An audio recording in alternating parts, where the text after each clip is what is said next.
Do you have someone in your team who appears to be a thorn in your side? Someone who is really not on board with some of the company values or what it is that you're trying to do. This person could be neurodivergent, and they could have this attitude because it is a recognized trait of neurodivergence that we have a strong sense of justice.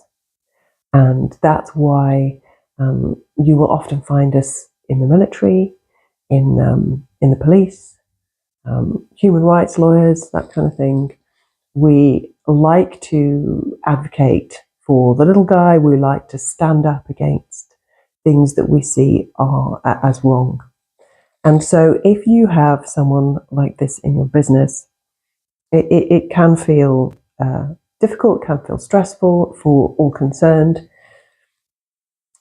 But maybe it's a wake-up call. Maybe it's time to, explore, is your business, is this decision you've made as ethical as it can be?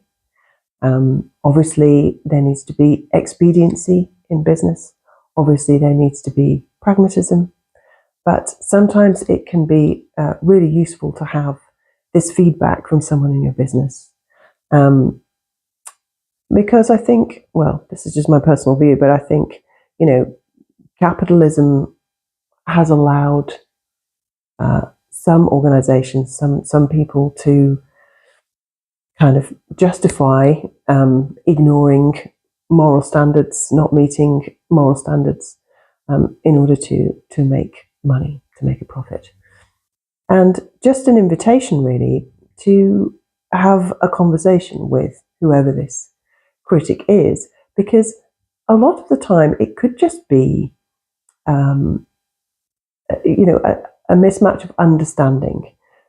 The upside of people like this who are standing up and representing people, sometimes they'll be running the union chapter in your organization, or they will be coming to you with a complaint, this and that's happening in the department, and it's not good enough, what are you going to do about it? They'll often be representing others.